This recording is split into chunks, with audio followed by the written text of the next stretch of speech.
Welcome to Nourishing the Mother, where inspired women talk about the journey of motherhood through the common thread of parenting, relationship, and sexuality as a path to consciousness. We keep our conversations honest, our experiences real, and our philosophies exploratory. We believe that in order to raise incredible humans, we first have to raise ourselves. We know that in order to rock the family, you've got to nourish the mother. If you are here, you care about paving a path of conscious and intentional motherhood, connected with yourself and your gifts, and also illuminating your children in theirs so we may raise more whole humans who can impact this world in a more humane way. If you desire to integrate this learning practically and supportively into your life, then Soul-Driven Motherhood is your space to go deeper. Head on over to nourishingthemother.com.au or follow any of the links on our socials for Soul-Driven Motherhood. We are Julie Tenner and Bridget Wood, and we're so grateful you're here. Hello and welcome to Nourishing the Mother. I'm Julie Tenner, normally joined by Bridget Wood.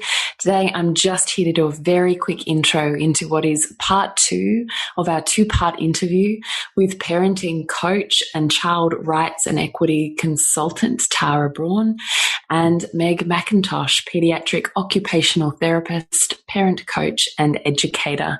We really hope that this conversation deepens and widens and sees you in your experience even further than last week's episode, that you gain places and spaces and connection, and I hope some level of outreach from our hearts to yours, that we see your experience, we feel your experience on some level, and we wish to meet that by virtue of having a conversation that we hope widens the perspective and tolerance that we all have as a collective community towards neurodiverse children and their experience of life, as well as the carers for whom are deeply in it every day. So without further ado, here's part 2 of this episode. All right, next question. I'm trying to balance the education system not being set up for neurodiverse or additional needs kids, and homeschooling looks like a better option for him, and that I really don't think I could, maybe don't want to, could afford. Yeah, okay, limiting beliefs. I could flip, maybe. However, I'm concerned the schooling system could make his experience significantly worse and squash his spark. It's a rabbit hole and we are only relatively new to this. From your experience, can you provide any insight or ideas of how other families have managed to meet both the child's and parents' needs in relation to the education system? Yeah, so I'd say all kids. Like, the education system isn't built for any kid. So that's not who it's serving. Some can adapt easier. Yeah. So than others. Yeah. So for anyone with neurodiversity, it's going to be a harder run. But what I would say in terms of the framing, so if I get to the heart of that, I'm like, okay, you don't get to save them from pain. It could be you think keeping them home is the thing that's going to protect them from having their spark quashed. But if they're at home with a parent whose dreams can't be met because they can't fulfill their own purpose, etc., who are you to say that that isn't the thing? How do we know? We don't. Like, we're all of us are just taking the best bet we can at any given moment. So this idea that there's one right decision rather than the decision we take on that particular day, and you can change your mind, you can delay school, you can start school and take them out later if it doesn't work, you can do half days. Lots of our parents do that. And if you can, keep focused on the big picture of what matters to you for this kid. Like, we've had parents feedback to us that have now got teenagers or preteens looking back in the early years where they really pushed kids to attend school like full hours and do as much work as possible, and where now they look back and think, oh God, I wish I'd just let go of so much of that, because now that we're here and they're 12, 13, 14, so much of it it's not what matters. I just want this kid to be able to live in the world somewhat independently and experience some pleasure and joy in it, and nothing I did back there has helped with that. It's really beautiful wisdom, isn't it? Yeah. And it applies across the board. That said, you can work with schools to try, but to make adaptations and things. I have to say, we never have a parent say, you know what, our school has nailed this. No, I totally do have parents say that. Our school has nailed this, and then they change teachers. Yeah. And one of the most beautiful case studies we have for emotion coaching is from a recent parent group. And this is one of the beauties of the parent groups as well, where you have parents across a range of age, like with kids of a range of ages. And so we had one family who have a kid just starting prep and younger children, and one parent with entering high school kids with similar describing a similar kind of experience with their kids at the same ages. And the parent of the older school, they were like, the younger kid with the kids in prep were just like, we don't know whether to pull her out, whether to keep her in because we don't want to normalize not going, whether to reduce her out. You know, we're really wrestling with this question. And the parent reflected back on she said, it was the parent that said, I wish I'd focused less on meeting all the expectations of what I thought I had to teach them at the time because it didn't matter in the end. And then she gave a history of her kids' experience during primary school. And it was like prep, nightmare, had to pick them up most days, constantly in the principal's office. And then no work to show, pretty much no work to show for prep to year 2. Year 3, teacher genuinely connected with my kid, genuinely thought they were a wonderful person and could see the light in them. First year, I saw schoolwork from my kid, far easier. And then after that, new teacher, 4 to 6, same thing. So one difference was a teacher who genuinely was like, I see the parts of you that are awesome, not just the parts of you that are shit, and I'm willing to hold space for the parts of you that aren't great. Yes. So it's emotionally intelligent teachers. And yet what we're teaching in the education system. And what teachers have to go through to become good teachers. Like they have to pass this, intense maths test that doesn't tell us to teach like primary school kids. Doesn't tell us anything about how they're actually going to relate to those children. And doesn't leave them any room either. I know from my friends who are teachers is they have to plan to the 5 minutes of every single 5 minutes of the day. And all of these things must be done. So it doesn't matter if you finished or not finished. We have to put those away because now we're on to maths. And it doesn't matter if you finished or not finished because now we have to put those away because now we're on to English. It's the pressure that they are under that is filtered down from the top. But I also have the hugest compassion for and who are employees trying to do the best they can. And being measured by things that are only important to a few of us, but to make productive little citizens, that little workers that churn out, but even the behavior, when we talk about time, like Meg and I even talk from a, professional development with teachers is when we've talked about what we want to share with them is around looking at how much time do we end up spending anyway? Because it's the same as what we were talking about expectations before. If you go the other way towards punishment, your behavioral programs are still, they're going to, for the kids that find it easy, that's going to be fine. They're going to conform. For the kids that can regulate well or that just don't want to be in trouble, they're going to be, and for the kids that can't, they're going to constantly be the ones, no matter how many times they're put on the steps, sent outside, sent to the principal's office, not allowed to do the thing. And then, oh God, when we hear that they're keeping them in from regulating their bodies at lunch or recess, these kids that need the worst. It's just and it's so other than being a real breach of rights, in my opinion, it's so counterproductive, just so counterproductive to getting those kids more regulated. It's a completely different lens though, isn't it? It is. But if we could sit with kids' emotions for long enough to hold space, to be respected, to know that they would be heard, to know that to be heard, they don't have to keep escalating. And yes, it takes time to transition a group of kids from one way of doing things to another, and there is the shift. But it doesn't take more time once you've normalized that way of communication where everyone gets to be respected, everyone gets to be heard. Once you've normalized that in a classroom, it doesn't take more time than having to constantly be interrupted by dysregulated children. And But yeah, getting that support in the system is a slow. We're part of the fight, though, guys. In a slow try.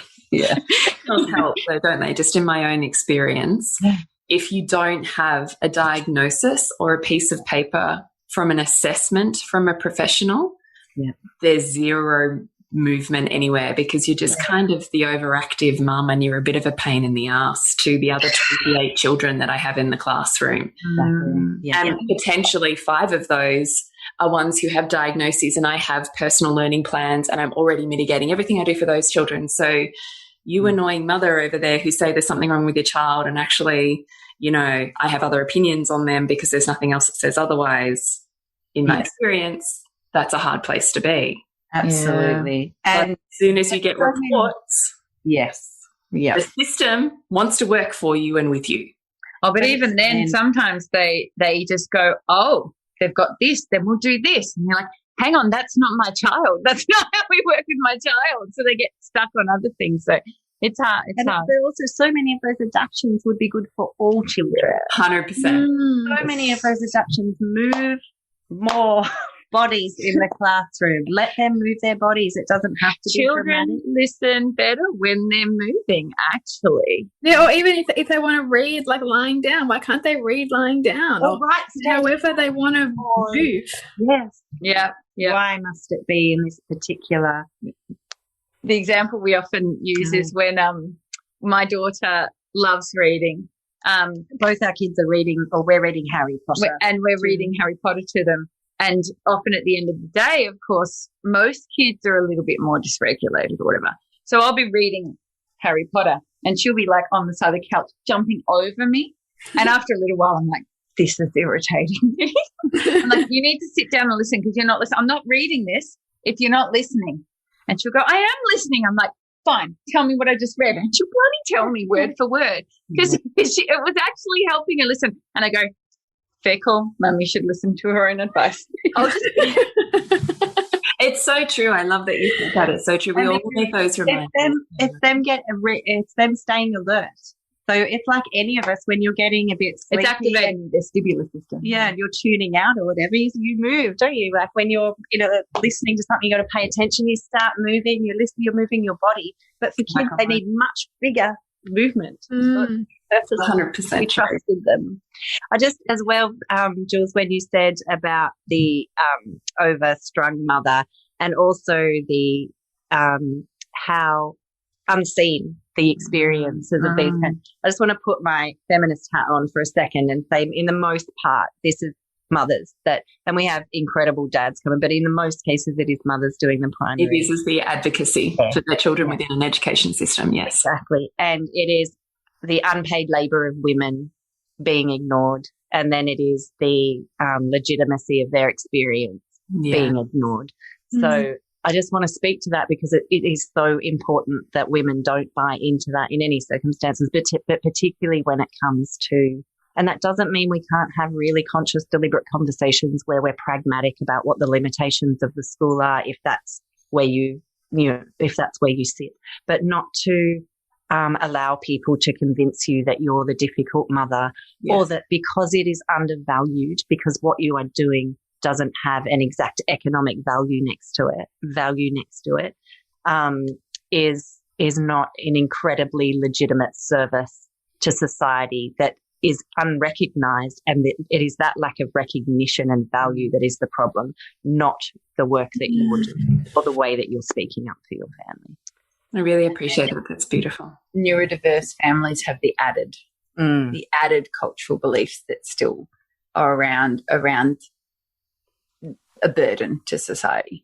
Yes. It's still there.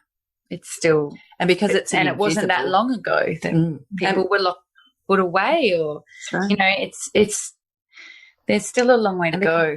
Because it's invisible in disability as well. Often it's just assumed to be bad parenting. Yeah. So not to. Yeah. All right. NDIS successful application relies heavily on a mindset of deficit, comparison, can't do, which goes against conscious parenting of the individual child and focusing on the extraordinary individual unique gifts. How does the caregiver and applicant, usually the mum, not spiral down during the long application and assessment process? How can we protect our little people from the negativity of testing and competency-based environments? That is such a hard one because I even hate it, NDIS, for the disability. I'm like, yeah. It's not even the purpose of this, even the word scheme. It's not even the purpose of what it is. Yeah. And yet, as I'm entering and my eyes are widened further to this process, I'm like, my God. So I'm talk about Star Chart. I'm rewarded when I tell you how bad my child is. Yep. And then to help you, often in support of you, then the practitioners will also talk about how bad your child is so that you can get more funding. I try writing strength-based reports and we don't get enough funding. So It's 100% true. So that is where I think we reframe the system as a tool for us. It is not something that defines our family. It is not something that defines our child. It is a tool, and it's a clunky tool, but it's the best one we have. And we use that tool to the best of our advantage in the best ways we can without buying into what we have to do to use that system, to get the best out of that system. That doesn't make it easier, but that's what we do.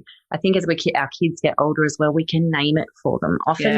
Often with kids, we, and it's the same with any form of discrimination, because it's another form of discrimination. With forms of discrimination, we say, it's like with gender, we say, girls can do anything. You can be anything you want. You can achieve you can be the CEO or the prime minister or whatever.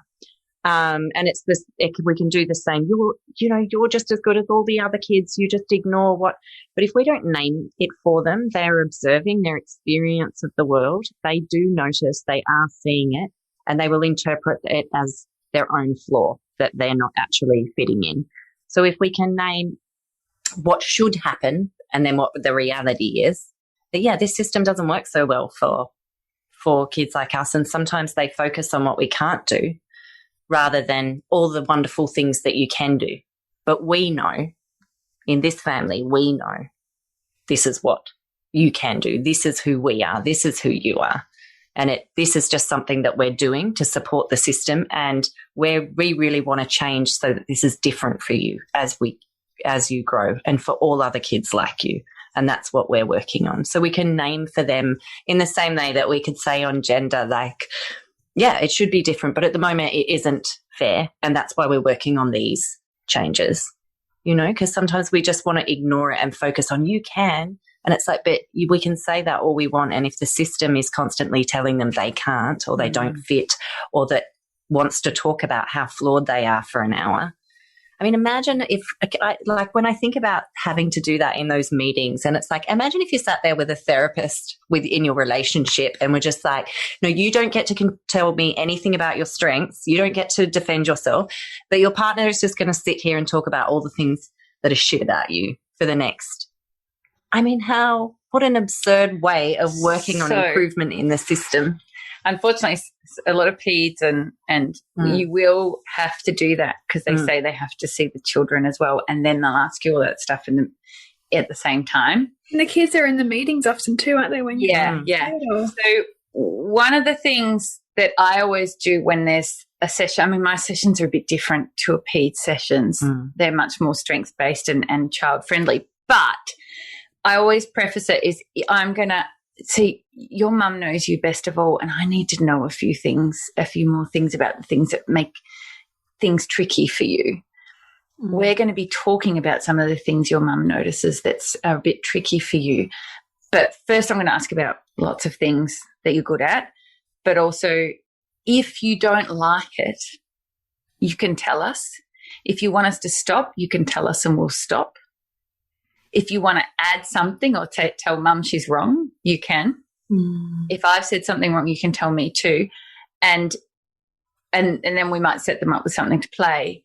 just so they have some agency in it. We're cautious with what we're saying, but also so they have some agency in if they're really not liking something, they can stop. And most kids, because that respectful conversation happens first, they're actually like they're okay most of the time. And then I'll check in, like, and you as parents can direct this when you're in that situation too. You can check in with your kids and say, hey, we're talking about some really hard stuff right now. Are you still okay? Here we are talking about lots of things you find tricky, and we're not talking about the things you really like at the moment, but are you still okay with what we're doing? That's most of that. And then the conversation is open to talk about that later as well. That's so beautiful. And you can ask for respectful language and things from your practitioners as well. Like if your practitioner is using language that you don't like, or you can invite them to say, we talk about that this way. It doesn't mean you're not still talking about the problem, but it's just acknowledging to your child that the way we talk about you, the way we respect you is valued. And it's one of the things I do in child protection as well. You can contact practitioners in advance and say, for example, in the neurodiversity movement, we use first person language. So it's like, I am autistic rather than ASD, which is the kind of medical lens, for example. So you can email your practitioners in advance and go, we will be talking about these problems, but these are the ways that we talk about that. And this is the things we don't say in our family. And then even if they don't get it, you've given them the chance so that when you get to the meeting, you say, I don't know if you had a chance to see my email, but this is the way we speak about each other in our family. So you can raise the bar of expectation about, respectful practice from practitioners as well. Well done. I love these conversations on our own power and the harnessing of finding our own voice. I really think that's huge.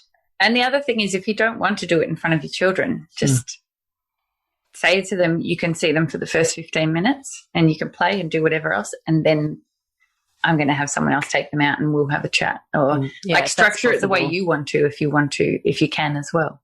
That's really beautiful. All right, I just want to move you back on to when we're talking about big feelings and regulation, and we're focused on the teenage group here. So one parent says, when a child is neurodiverse plus hormonal plus trauma plus teenager and testing their independence and separation from parent, how do we know which one of these is presenting in front of us and which one to parent? E.g., do they not understand? Are they exercising independence in a potentially dangerous form? Are they she said overturned, I'm not sure, and overstimulated? Or do they need comfort and boundaries? It's like Jekyll and Hyde. Is it meant to be overwhelmed, maybe? Maybe. Yeah. We would say it doesn't matter. Doesn't matter.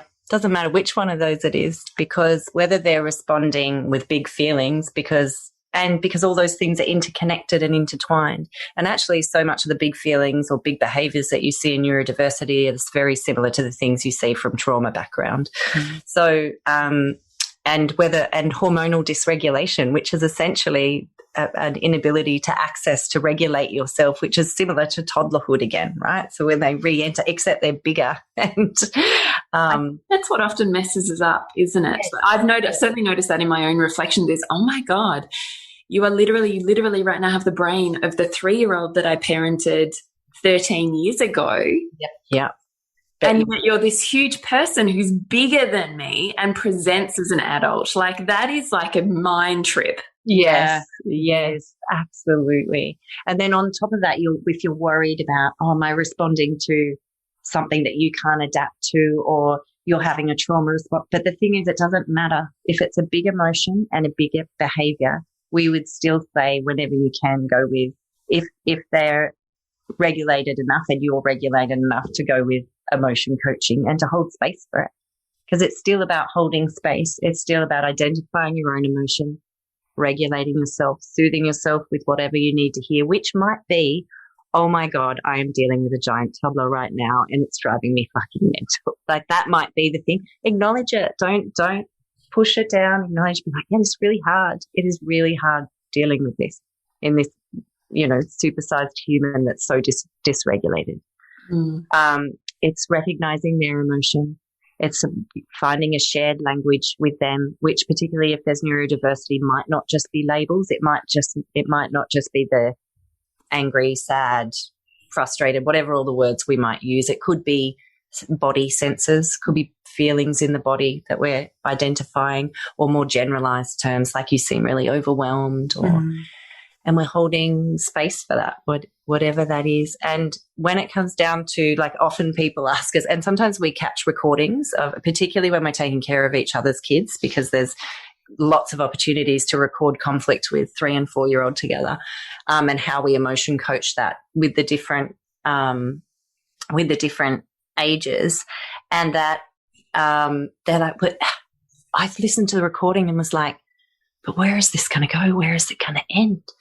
And because people, you especially when you're not, they often expect that, okay, it's a problem being solved and I'm going to fix this emotion in the next 2 minutes. So we're not problem solving. We're holding space for, let them move on, especially with a teenager or older children, when they move the conversation on, when they walk away from it. That's the time to move on. So don't jump to the problem solving until, because they will get to a point where they're like, there's no more, there's nowhere else to go with all this, I've been heard. And they'll be the ones that might, or, you know, you'll get to a point where they're the ones that say back to you, okay, well, what are we going to do about it, or whatever. So holding the emotion for as long as they want to. And what I hear you saying is removing your own expectations of the end point. Exactly. Yes. And the sense that, because people confuse, often we get confused, and me too, right? It still happens all the time. You're like, let's just solve this problem.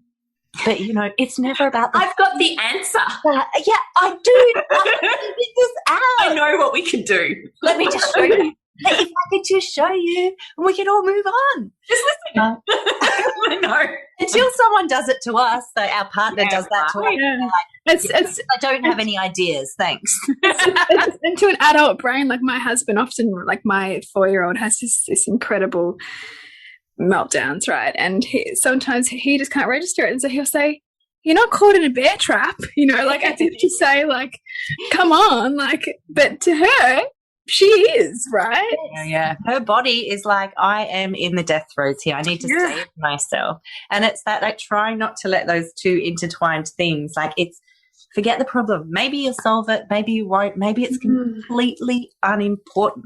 And maybe the problem is so big, particularly once they get to teen years, that it's unsolvable. Yeah. There is no solution, because it's heartbreak, because it's friends, you know, rejecting them, and there's no solving those things. So it's creating the space where it's like you're still a space they want to come to, even when the problem's unsolvable.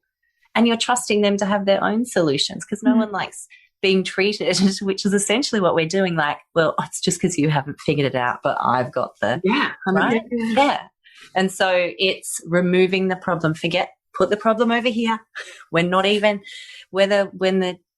and letting, decide what your boundaries are around behavior and hold limits for that. But if it's an emotional expression and you can hold it, even if it's a behavior you don't like, you can come back to that later when it's regulated, when you're through the emotion, when you're through the connection. If they walk in and throw the bag on the floor where you've told them 1,000 times not to, just drop that, hold the emotion, and when there's a regulation and connection, come back to the problem. But it doesn't matter what that where the driver of that dysregulation is, and it's impossible for them to know, or you to ever know, where neurodiversity, trauma, and normal teen exploration end and start. They're all intertwined together intimately. Thank you. That's really beautiful. So what I would add to that is, yes, that is the baseline. And the other thing to consider is, like, if you are having like you're full on sleep deprived, there's a big work issue, you're totally overwhelmed and stressed and stuff, and you've got this day where the kid's throwing up and you've got all this other stuff going on, and then you get to the end of the day and you're like, I haven't eaten. I'm hungry. I hadn't even noticed that I'm hungry, because there's so much going on that you can't even define, like, notice all your own body signals. You don't really, there's so many things getting in your way that you can't pick about the one true problem, which is probably, so it might be a combination of all those things. So until you can re-regulate and have someone either hold that emotion, or you go and, if you're an adult, you might be able to just go and do some self-care to do that. It's very hard for you to find thing that there might be one thing that you need to problem solve, but it's very hard to identify that unless you can feel safe and regulated first. So that is always the first step. If people who have teens who are really finding lots really challenging and that are expressing behavior because of that we're finding challenging and they're having trouble adapting to the expectations. If you want an alternative method or parenting method to a behavioral approach, Ross Green's Collaborative Proactive Solutions is a really great one because it basically gives you a new way of communicating with your kids where it's a very clear process for truly understanding and sitting with their perspective first, then having a safe place where you can actually tell them your perspective and your concerns about the particular problem and inviting them to do that problem solving together. So over time, you're indirectly supporting them to develop those skills. But it's a really nice and it's structured, separate from evidence-based approach. Yeah, he's the author of The Explosive Child, isn't he? Yeah, that's right. Yeah, and there's an enormous amount of research behind that. There is. Modality. Yeah, they implemented it with the main juvenile justice system and decreased the recidivism rate by like 80%. It was incredible. So inspiring. No, I know we've been here a really long time. I have 2 questions left that I'd love to ask you. Is that okay with you? Yes. Okay, thank you. Thank you for hanging in there. All right, question number 1 is how do we explain to siblings the different needs of their sibling and that fare is not the same and the expectations around doing your best might look different? It is something that comes up for me in my home too, just so I'm very interested. Equity versus equal. Equity versus equal. Yeah. So how comfortable are you with, like, as I say this, the universal you, how comfortable are you with the fact that different people do have different needs? And how, because usually we were raised on an idea of equality, right, where fairness was getting the exact same amount of cookie at the, or whatever the thing was, or everyone went to bed at the same time. And that was how fairness was defined. So it's about redefining fairness, which I think should happen for everyone because we are all at different starting points. So everybody getting the same isn't the most fair. It's like if you're not hungry and your sibling is really hungry, is fair that you both are made to eat the same amount? Is that fairness? Or is fairness you both getting the serve of food that you need? So that's the first thing, because I think it's so hard for us to really sit with how radical equity can look, how radical it can look, especially in a family with neurodiversity or any form of additional needs or trauma, etc.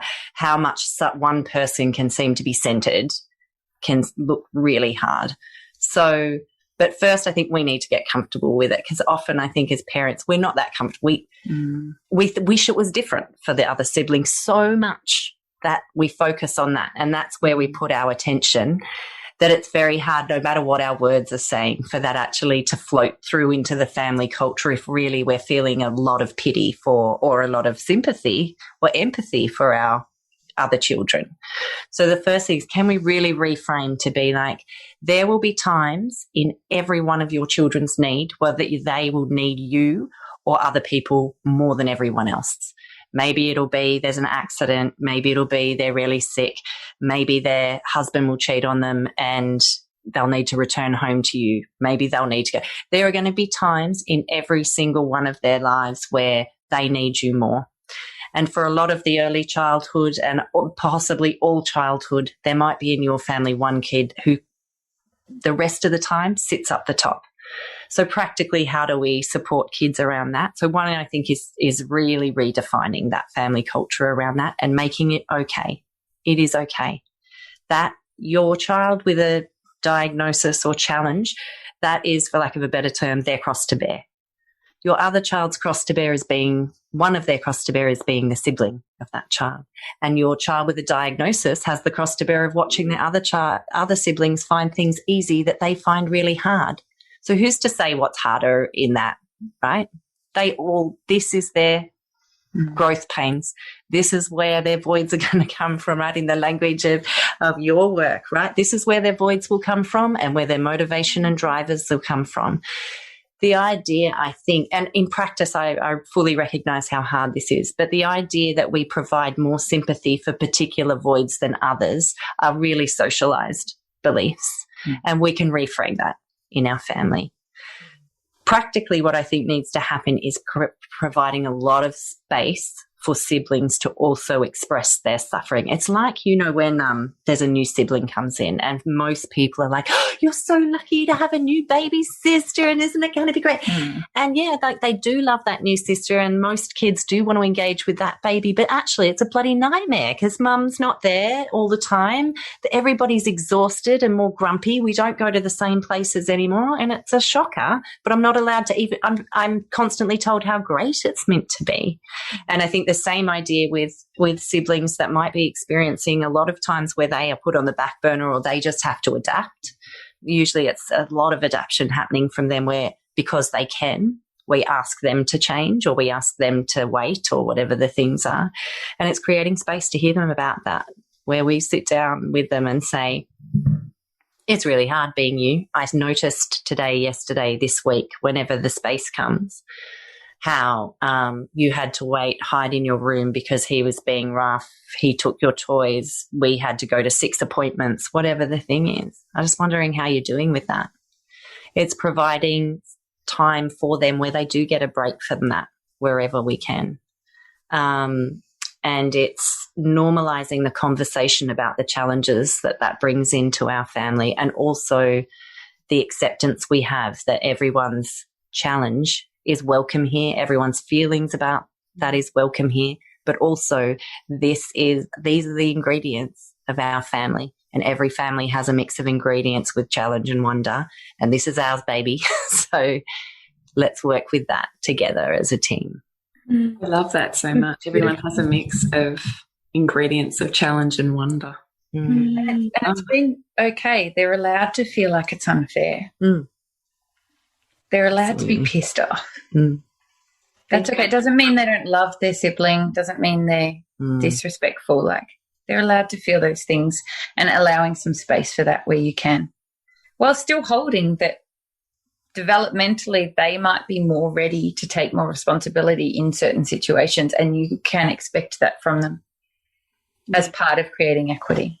I appreciate that. So the last question I want to ask you before we move to our interview quickfire questions is this one. I would love to know your thoughts on social skills groups. It has been recommended that my son attends social skill groups, but after listening to autistic adults talk about their thoughts on social skills groups, I'm not sure on this. Is it just like the ABA where the aim is essentially to get our neurodiverse kids to be more neurotypical and less themselves? So I run groups. I would say it depends on the person. So you run social skills groups? I've called them that before. Yes. What do you call them now? You have to kind of call them that for NDIS. I don't call them anything. I just say, does your kid want to join a group? I run them at a school with a lot of kids who are friends at school, and have relationships in that school. So I'm very lucky that I get to do that and then send them out into playground. But essentially what I see groups as being is someone safe to hold space and help them decode things and regulate and repair with their peers, in relationship with peers. And that's where I see it helping the most, in the sense that we create a space where they can try things out and someone's there to hold space without any sort of judgment, and go, okay, well, you know, it's not that you're bad for what you did or you're going to be punished or anything like that, but it's stopped the game and it's really hurt that person. So I'm wondering what we can do, or what do you need to do, so they get to practice that. And I think one of my best, when I had these groups up and running for the 6 months in the school, one of my favorite days was we were playing this game, this complex game with a lot of kids who couldn't stand winning and losing at the start, where they're playing balloon tennis. It's kind of like down ball, but with balloons over thing. Mm-hmm. And I had the game, because we had an odd number, they had to be out, and then when someone went out, they had to swap in and maintain attention that whole time when they're out, so they can swap in and help ref and solve the problems or the disputes between how the game. So this was really hard. And initially when I was doing it, I had to do a lot of holding and coaching and going, hang on, I think it's okay. Let's listen, and sort of do this sort of stuff. And this time, one of my kids, who in particular, most of the time she'd lose track of what was going on and just be doing handstands in the corner initially. But she was running it, and she's gone to me, Meg, you just sit over there. We've got this. And for half an hour, I was just like cheering the goals and doing nothing. Like they literally told me to get out of it and ran it by themselves and played beautifully and got this flow going. And that's sometimes really hard for these neurodivergent kids. Can I just ask you, in the nuance in that, what do you perceive that you've taught them? Or I don't know if teaching's the right word. I think I taught them. I think that's the right word, even as I said it. But what has happened there for them to move from I can't tolerate winning and losing to, wow, we've managed to flow? Yeah, I think it's a big combination of stuff. So I'm scaffolding initially and creating an environment that, whether it's giving them warning before something's happening, whether it's modeling, whether it's allowing it to all fall apart and then supporting them with the repair. I think that's what mainly does the most things, the most good.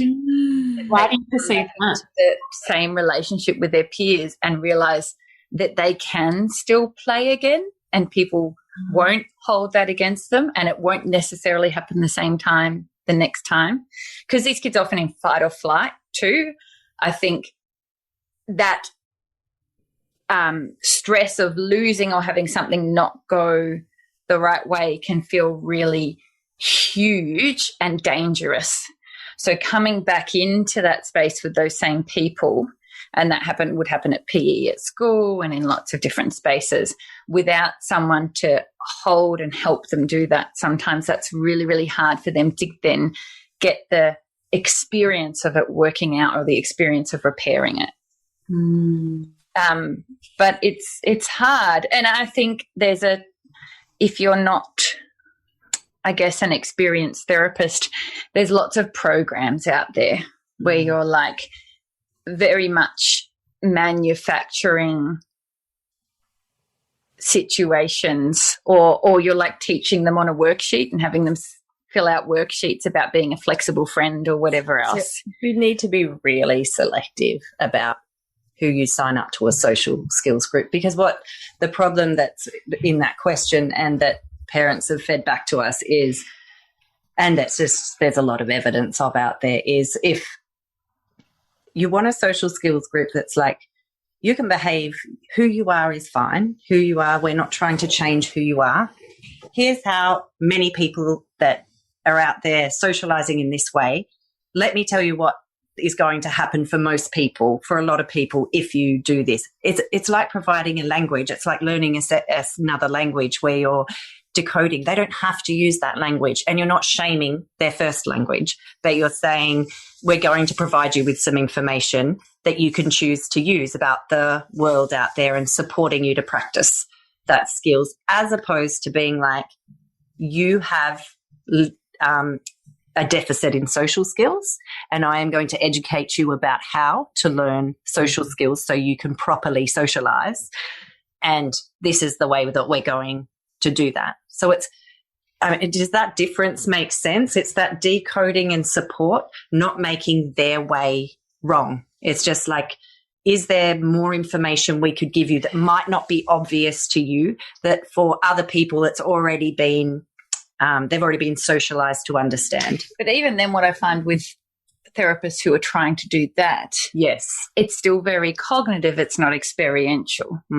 Yeah. So ultimately, you would have teachers providing more of this in the playground, or like ideally that's what you'd have, and you'd be skilling up parents to be able to support with play dates, or carers who are coming regularly who know the kids.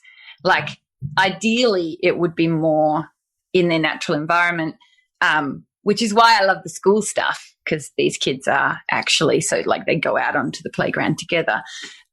So it's a step in the right direction, but it's still not, to be perfect. Very selective, I think, would be how be very selective. And how is it? Yeah.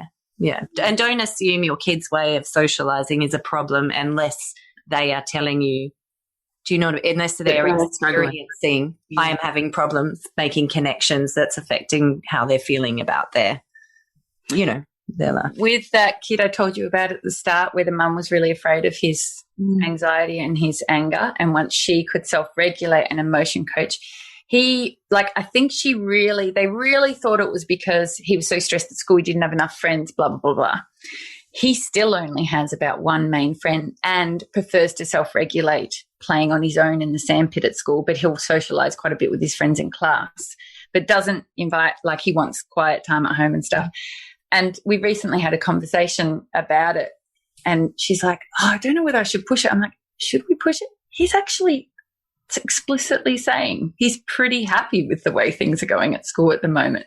He might get to a point when he's a bit older where he wants to, and then that's a self-motivated way of finding his adaptions. But at the moment, he's pretty happy with how it's going, and he'd be happy with a play date once a fortnight or whatever. It was our external expectations on him that was probably worsening, making him feel anxious. Yeah, I was saying to Meg, one of the examples I gave about decoding was from my own childhood, where my auntie said to me, I'd had a debate with my uncle about a newspaper article as a teenager, and he just said, I did. And he just walked off, and my auntie went, and I because I obviously looked surprised, like, what's the problem here? And she was like, Tara, not everyone enjoys. That's right. I said, I wasn't angry or anything. I was enjoying the conversation. It was just like I was just wanted to talk about the ideas. And she's like, I understand, Tara, but what you need to understand is not everybody enjoys having an argument for the fun of it. And I was literally like, what? I just want to argue for fun. Why? Is that neurodiverse? For all of us, right? So how we would love to wrap up is to ask you both individually or collectively, whatever feels better for you, our 3 quickfire questions, which just offer just a really beautiful recap and insight into both of you and the experiences that have brought you to being just here with us. So the first of those questions is around, can you recall, and if you feel called to share, an experience in your life where you experienced deep challenge, or what we might term as a wound, that you've been able to mine gold or experience the transformation of wisdom out of, that you now, I want to say use or love the wisdom, but you recognize it came out of an immense time of challenge or struggle for you personally. And what we love about that is the experience, the sharing of wisdom that we collectively all have individually from our life experiences. You can't read about that, right? So I just wondered if there were particular experiences that you feel called to share that remind you, when I talk about a time where you've turned a wound into a wisdom, that you're now deeply grateful for. Do you want to go first, or do you want? You can go.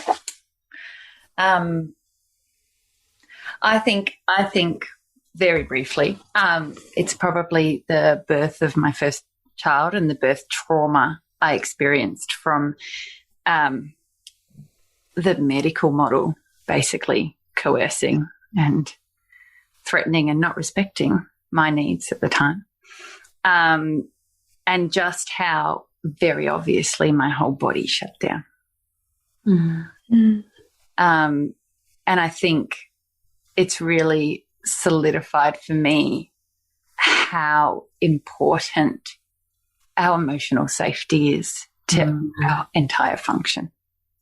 And I think for all kids and adults, we need to place that at the centre before we can move forward with changing and using our wonderful prefrontal cortex to do stuff.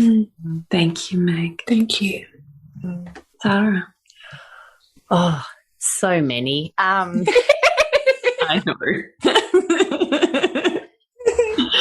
Look, I think one of the core drivers for me was a sense in childhood that my siblings would animatedly disagree with. I have no doubt. Isn't that the story of versions of not being heard, of feeling like I wasn't fully known or not being heard? And that included sexual abuse when I was very young outside of my family. And it still remains while I turned 40 this year, and I'm so bloody excited about my 40s. And one of the things I reflect on each decade is how that's changed from a trauma that took from me to how it has developed into a trauma that serves me so deeply and drives me so deeply. So my sense, not so much from the abuse itself, but that I thought I couldn't talk about it, that I wouldn't be listened to, that I wouldn't be believed, that children's experiences weren't as important as others. And that's still what drives when I think like, how are the ways I'm going to develop relationships with children and support other people to develop relationships with children that sees them fully seen, fully heard, and able to access what they need, no matter who they are or how different they are. Thank you. It's a gift to hear your experiences. So thank you. My heart and my soul actually really thank you, because it feels beautiful. Thank you. Question number 2 is books that have been deeply influential or pivotal to yourself, and or if you could, you would gift every man, woman or child, whatever you would like to define it as, as they entered the world or exited high school, or that they had to read as part of their life syllabus. So I looked over at her book. I was like, how do I pick a book? Like, we're both like humongous readers. Like Bridget and I all the time. It's like picking a child. Exactly. I did see this one on Tara's that I also have. It's called The Brain That Changes Itself. Yeah. I would recommend that for parents who are just getting diagnoses or autism. It doesn't specifically talk about any of that, but it just shows you how incredibly plastic our brain is, and that where your child is at 2, you have no idea where they're going to be. And I do like the mum I told you that I apologise to for giving her lists when I first said. So her kids are now 15, and the child who initially came to me at 4, he had a regression at 2.5 and stopped speaking all words but bubbles, and then eventually came back. And then in school, he's destroying the table and destroying the room and hiding under tables and stuff. By the time he was grade 5, him and his identical twin had IQs in the 95th percentile, right? And then in year 7, they both went off on this school excursion to NASA without their parents. And they're doing really well. You just can't predict it, can you? Can't predict it. You don't know what their developmental path is their own. Yeah. Well said. Well said. Are there any? I can't. It's so. But when I think about what we were talking about tonight, from a parenting perspective, the books by Alfie Kohn, so Unconditional Parenting, Punished by Rewards, and he's just really no bullshit about, and I love how incredulous he is about the way we treat children. So it's probably not an entry level, but I love reading him in this because he's just like, this is think about it, people. Think about, So for taking things from from reframing yourself and really looking at how adults perceive children in the world, that's one of my favorites to recommend. I was going to say an entry level into reframing discipline might be, and if there's any like Steinery parents, Lou Harvey Sarah, she's got some books, Creative Discipline, which is basically playful ways to move children through things and accept like their emotions, and it's quite child-centered as well, but it's a much lighter read. But I want to radicalise you all. Yeah. So go straight to Alfie Cone. Yeah, Alfie Cone's definitely probably not for like the greenest of our listeners. But fantastic to have a spectrum It is. That's of right. what we can look at. I love it. It's the book's on the neurodiversity scale, isn't it? Yeah. We just looked across. That's fantastic. I really appreciate it. But, Yeah, sorry. no, you go. I was just going to say, ultimately, we should be treating all children with respect with regards to where they're at. It actually doesn't matter what the diagnosis No, is. it doesn't. Yeah. So thank you. Last question we would love to ask you is if you could have a billboard anywhere in the world on any major superhighway, what would it say? Mine would say, oh God, I need so many billboards. All the billboards. Yes. It's not just the way it is. Systems are made by us and they can be changed by us. Yeah. And Meg? I don't know. I'm too wordy for a billboard, I think. What would your heart yearn to tell these parents that Trust your instincts. Amen. So, beautiful women, can you please share where we can connect more deeply with your work together and your work individually, and how we can find you, connect with you, further any conversations or opportunities to join your group, have consultations with you? Can you share all of the places and spaces that we can get in contact with you, please? Yes, we are shoulder deep in website development, so still coming. So we're just on Instagram at Meg and Tara.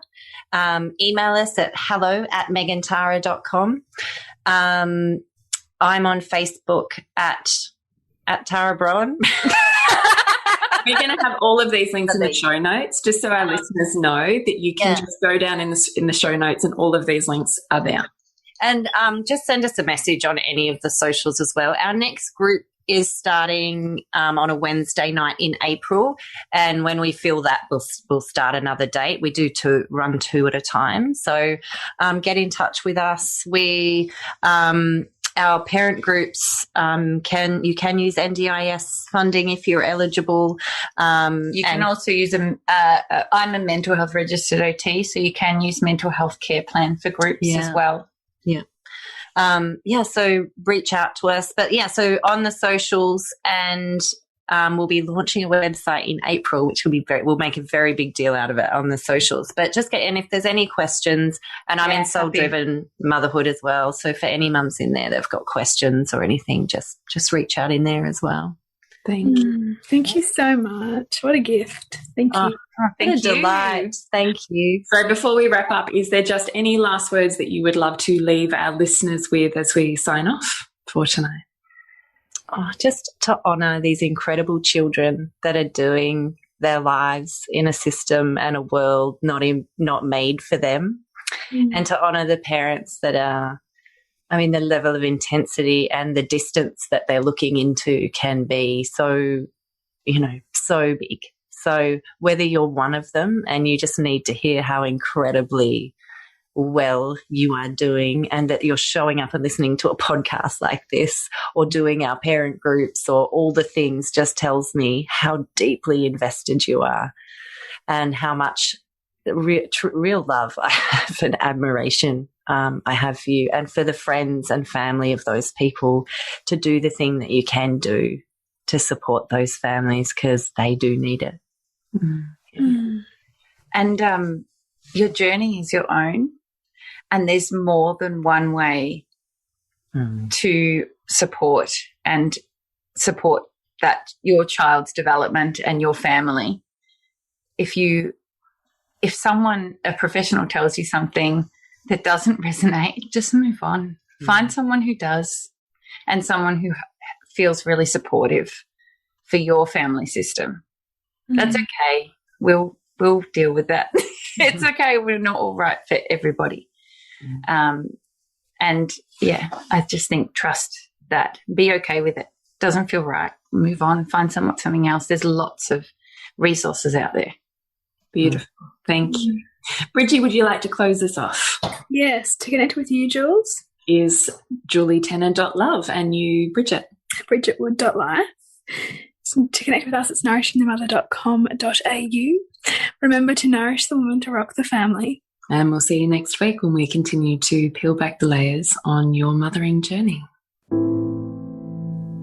Thank you so much for listening. We literally couldn't do this without you. Please share this podcast with anyone you think it would be medicine for. And if you're ready to ask, in what ways can I show up more fully, live more meaningfully, parent more wholly, and love more unconditionally? How can I mine the wisdom from the experiences of my life and expand into those challenges? Then you're a soul-driven, heart-led mama who's ready for conversations and a community that supports her journey. Come join Soul Driven Motherhood.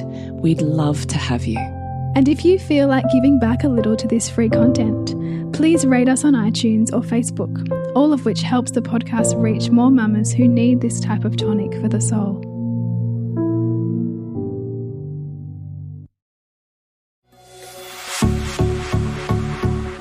This has been a production of TheWellnessCouch.com. Check us out on Facebook and join in the conversation on Facebook.com/TheWellnessCouch. Subscribe to each show on iTunes and check us out on Twitter. The Wellness Couch, streaming wellness into your lives. Whilst the Wellness Couch presenter endeavor to provide accurate and helpful information to their listeners, these podcasts cannot take into account individual circumstances and are not intended to be a substitute for health and medical advice from a qualified health professional. You should always seek the advice of a qualified health professional before acting on any of the information provided by any of the Wellness Couch podcasts.